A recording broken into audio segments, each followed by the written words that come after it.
Vikings with a chance to finish undefeated at home for the first time since 1998, but they have much bigger concerns like trying to get the 2 seed and a bye next week in the postseason. Jason Horowitz, glad to be with you here on the NFL Preview Show presented by Tyson Anytizers. Let's bring in NFL.com's Pat Kirwan to break down the Vikings and the Giants. Chase.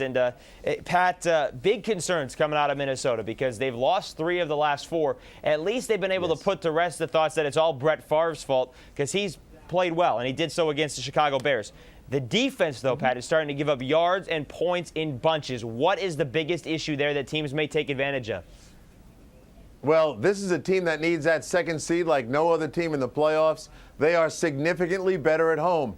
They get some question marks in that secondary, and they have been all year at safety, especially at safety.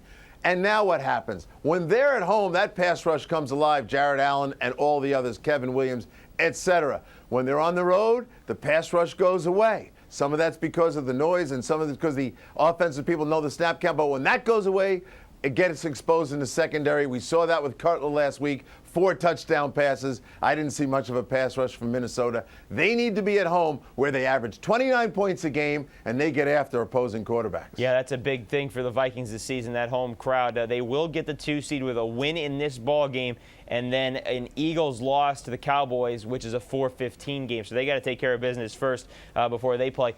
But they were picked apart, as you said, by Jay Cutler. Eli Manning's had a career season in yards and touchdowns and completion percentage. Is this a game where you think that he may come out chucking the ball because Brandon Jacobs isn't going to go and Ahmad Bradshaw's banged up?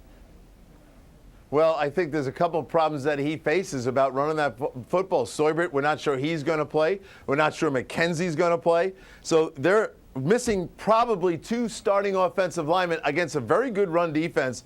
I think there's a game where Eli has to throw the ball, but I'm not so sure that he's going to get the time to throw the ball with the kind of pressure that Minnesota will apply in this football game. Pat, what about the Giants here? Because they looked well, they were embarrassing last week at home against the Carolina Panthers in their last ever game at Giants Stadium, 41-9, the loss. And the biggest disappointment probably all season by any team. They're going to miss the playoffs for the first time since 2004.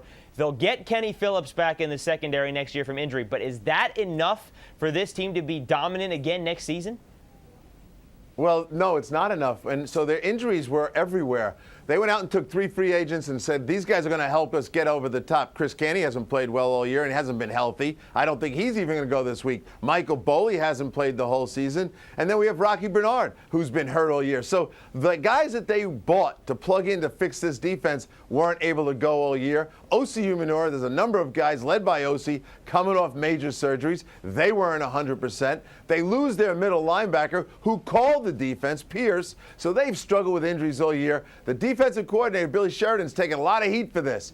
But the Giants are a smart organization. They'll sit down at the end of the season and realize it wasn't the calls. That guy was making the same calls that Spagnuolo was making the year before. It was more about the injuries. They will settle down. I think Sheridan gets another chance to run this defense because if you bring in a different guy and try to switch schemes, you've made a big mistake. And for people in New York that are calling for Tom Coughlin's job, please stop. The guy has done nothing but win the last 5 years here for New York.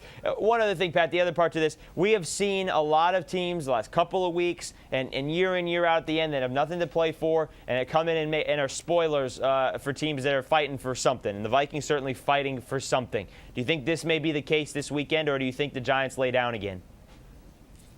I don't think they laid down. There's too much pride there. They're a great organization. They were embarrassed. They actually tried to apologize to their fans all week via the media.